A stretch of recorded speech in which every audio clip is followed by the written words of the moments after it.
Hey everybody, this is Vic Moss with the Drone Service Providers Alliance, and today is Thursday afternoon here in beautiful Denver, Colorado, and I have homework for you. I'm giving you a homework assignment over the weekend. It'll be short, don't worry about it. But basically what's going on is the FAA has reopened the BVLOS NPRM, so the Beyond Visual Line of Sight Notice of Proposed Rulemaking, which many of us went ahead and gave comments on a while back when it was first opened. But even though there was a lot of agreement and a lot of what was said in some of the comments within the actual original NPRM, there were some areas of contention. The main area of contention being Conspicuity and the ability to see non-cooperative aircraft, a technical way of saying that if we don't know there's an aircraft in the air, how can we avoid it? So when it comes to beyond visual line of sight, obviously, if we can't see the aircraft or we can't see our drone, we can't see the aircraft around it in most instances. So something needs to be done about who gives way to who. Whom. Anyway, doesn't matter. I'm not a linguist. So, what the manned aviation world says, most manned aviators, and rightfully so, if you really think about it, in historical sense, is that unmanned still has to give way to manned. Which, if we can see you, I think we have no problem doing. I don't know anybody out there who says, "Oh, too bad. I know you're there, but tough. Get out of my way."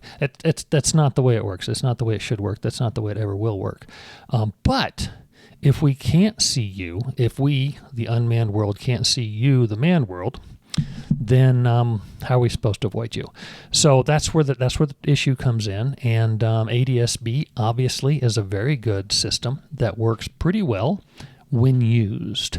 It's not required across the board for all aircraft. Even in Mode C VALs, it's not required for all aircraft. There are some exemptions out there and exceptions out there that are available to manned aircraft, so they don't have to do that. But when it comes to things like G airspace, some E airspace, outside of the Mode C VAL, even in controlled airspace, they do not have to have, manned aircraft does not have to have ADS-B broadcasting. So that becomes an issue for those of us who try to avoid you. Or try to avoid them. I'm not writing this, or I'm not recording this to manned aviation, so I don't mean to sound that way.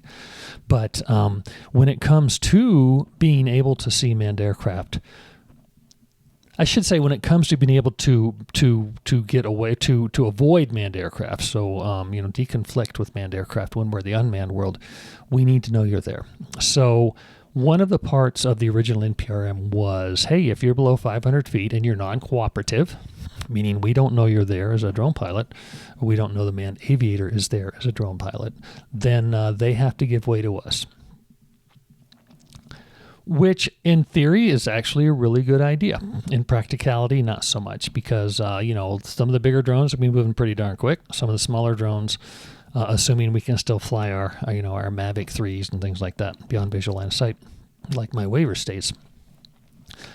Manned aviation can't see us. Okay, we can put strobes on there all day long, but even in the testing I've done, the best even pointed right at me. Some of the brightest of the FHTs, I can't see them past about 850 feet, pointed right at me during the daylight hours. So expecting manned aviation to avoid us is not feasible. So there are some answers. Many of those answers were obviously opined about in the original NPRM. But as you see here, this is in the Federal Registry, as all NPRMs are. And it came out on the 28th of last month, on January 28th. It only has a 2-week open period, so it's over on the 11th, which is 6 days from now. Hence my comment about I have homework for you this weekend. I didn't have time to put this out earlier because I've been too busy. I got to pay the bills too. So I'm not too worried about you guys needing to spend too much time doing this. I've got some of the stuff here for you that I've written up. And some of the stuff you really don't need to worry too much about. You don't have to answer all 7 questions. And again, there's only 7 questions, so you don't have to worry too much about it. But go through this, take a look at it, link below, obviously. 33 comments received so far. Look at some of those comments. Some are good, some are okay, some are, venting. And I get it, venting on a government website is a very cathartic thing to do. But it doesn't necessarily help the situation that we're trying to to find a way to cooperate both manned and unmanned in the airspace. We all have a big airspace, but we do need to share it. There are many times when we're very close in proximity to each other, and we need to be able to do that safely. So again, send dates, comments before February 11th, 2026, midnight Eastern time. I strongly suggest you not wait that long. Maybe get it in that morning or even the afternoon of the 10th. So a couple different ways. You can mail it if you trust the mail, or you can take it down there in person. There's an address right there. But here are the 7 questions. You can read all this, and I strongly suggest actually you read through this. It's not that long. Again, comment below the link below. But here are the 7 questions that the FAA is looking for. So all these right here, they're asking our advice about, because there is not a... I don't want to use the word contention, but I guess there is. There's some contention about exactly what needs to happen here. So obviously all 7 of these you may not be able to answer, or even you may not want to answer. So we're going to take them here one by one. So let's look at this one first. Are there alternative EC devices capable of complying with the standards and things like that, and who is available, and are any of them working properly? So, or they have a capability to work properly. The only one I've been able to find, and actually if you want to, I would strongly advise you finding their comment, if it's published yet is avionics. They do have a system that is capable of, it's a modular system, so you don't have to worry about having an aircraft that doesn't have the electronic system to actually have an ADS-B, such as, balloons and skydivers and some hang gliders and things like that, where you're not going to have the capability to run an electronic system. These little modules, these EC, so electronic conspicuity devices, are made already by avionics. At least I think they have 2 models, and you'll have to do a little research as to which one, and works well. But they are being used, I believe, in UK, Australia, and possibly the EU. So they already have real-world experience. And the FAA can easily look at that and go, hey, this works for what we need it to do, and accept it. So avionics has some. I'm sure others were either working on it or will work on it once we actually have a system in place. So question 2 here is, are these EC devices approved for the same purpose as ADS-B out? Again, this is more of a technical question, and really don't have a good answer about that. You can certainly do the research, but don't guess. You're not going to be putting together something that's helpful if you're just guessing. So if you don't want to spend the time, or don't have the time to spend to answer these, there's going to be other people who answer these with a lot more technical knowledge, or if you are a knowledge hound and you want to learn something new, do some research yourself there. So go ahead and do that. Question 3 is, if not currently available, how quickly can alternative EC devices be available in the U.S. market once an approved standard is available? This one is, we've sort of been comparing it to what happened with remote ID. The modules there took forever to get out. They had to delay implementation of remote ID, all that stuff. But the main reason there was no real true standards to do that too. So they had to develop the standards at the same time trying to develop the equipment, at the same time trying to develop the law or whatever you want to, the regulation behind it. So that took a lot longer than it really should have, and the FAA realized that, which is why they delayed implementation. But we're okay. We don't have to worry too much about that with the electronic conspicuity devices. So how long? I have no idea how long it will take. I'm sure somebody out there probably does who has a little bit more of a manufacturing background. And so if you don't want to answer this question, or if you just want to say, well, it shouldn't take as long as remote ID, go ahead if you want to. So next question 4 is, would the performance requirements of 91.227 applicable to ADS-B out also be appropriate for alternate EC devices? Why or why not? I did a little research there, and that gives all the details about what you need in an ADS-B, and everything that is part of the package that gets sent out electronically for the receivers to pick up. And there's a lot there, because as a manned aircraft, you probably need a lot more than you do as receiving as an unmanned aircraft pilot or operator, depending on where you're at.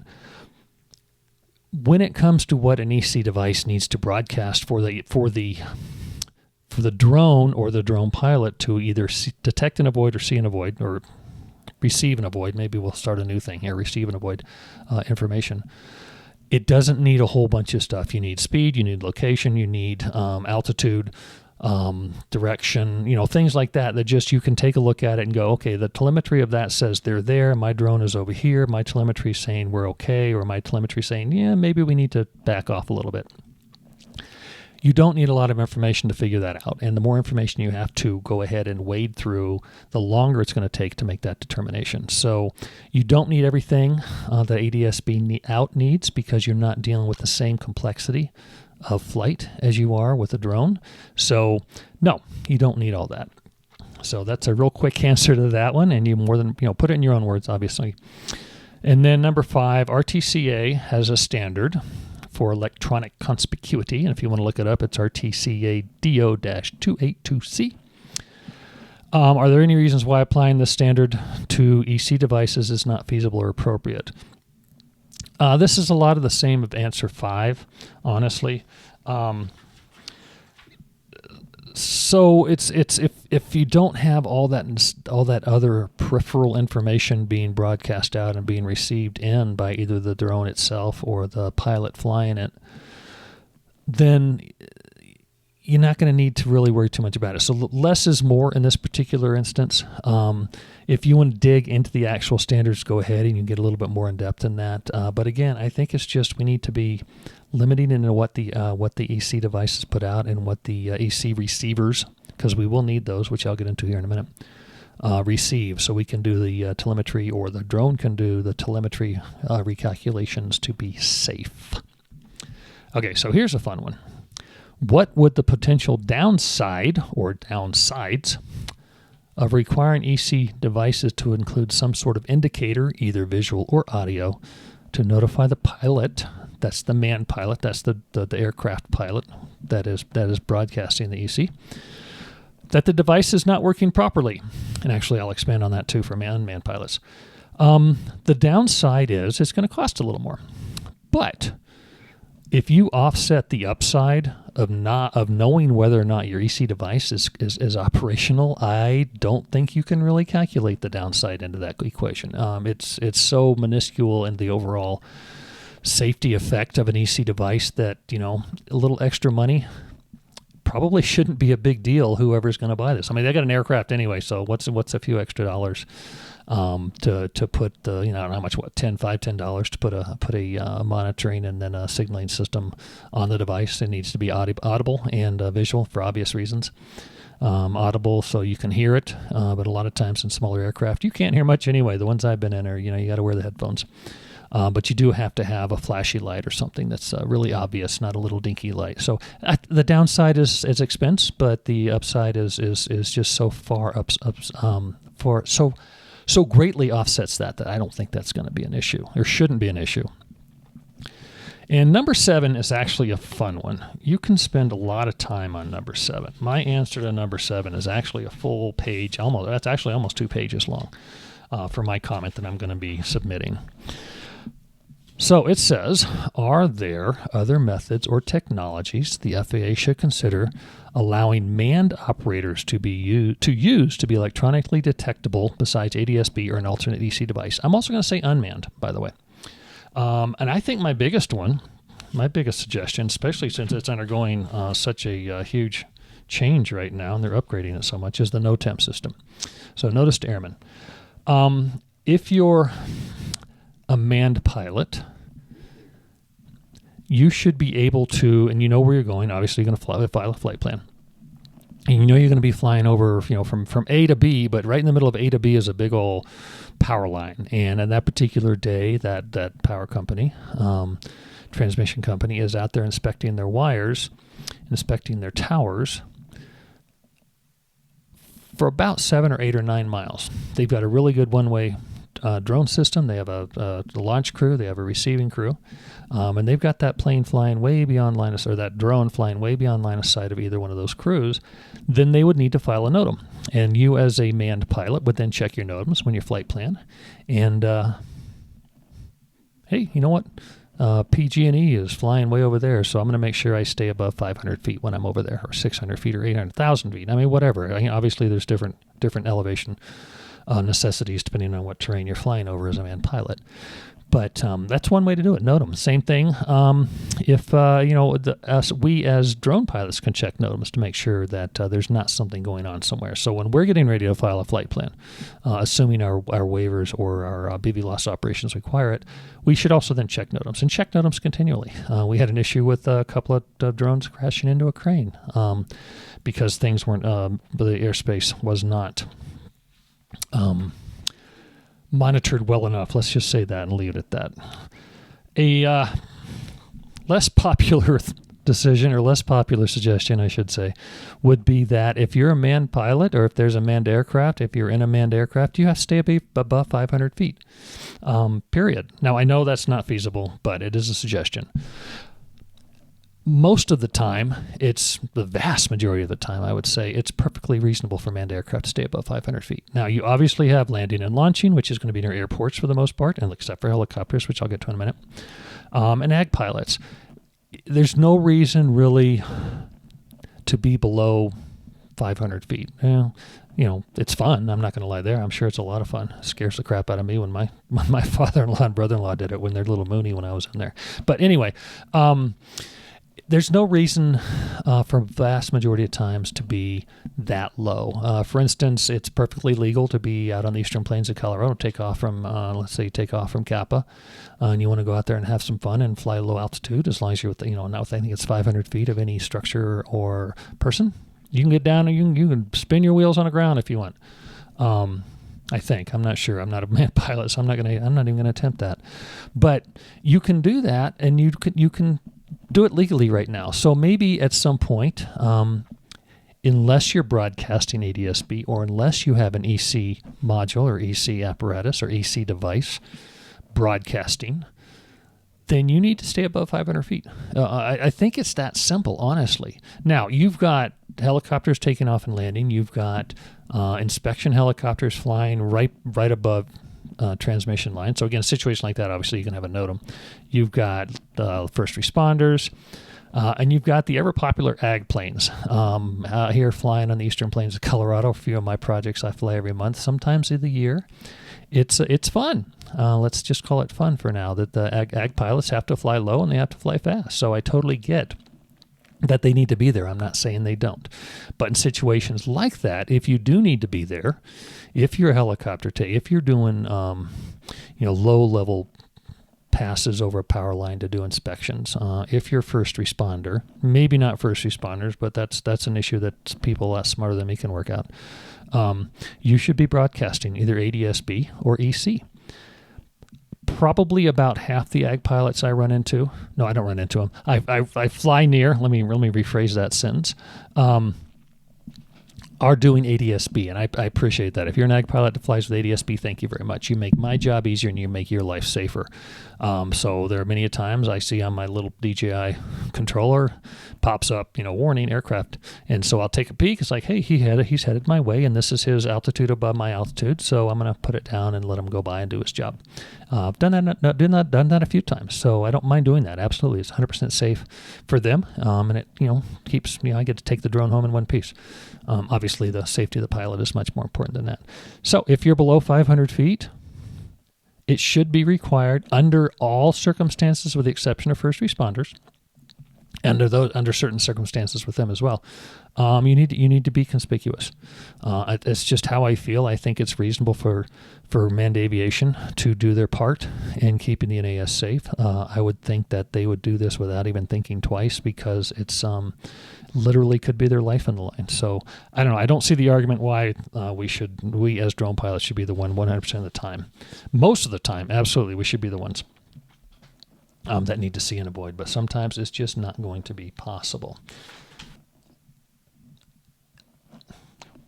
And when it comes to EC or ADS-B, some of the comments we saw in the original NPRM were, well, then the drones should also have some sort of EC equipment, EC device, ADS-B, which, by the way, legally we're not allowed to have except under very limited circumstances. So drone pilots can see us, and I sort of get that, but I also sort of think that as a manned pilot, you have enough to do in the cockpit. You have enough to do to keep an eye on things. So it shouldn't also be up to you to make sure there's no drones in the air. That literally should be our job as drone pilots or as drone operators. We should be looking out for you when it's feasible. Again, you're 7 miles downrange. You can't see it, so you do have to have some DAA capabilities on your aircraft, on your unmanned aircraft.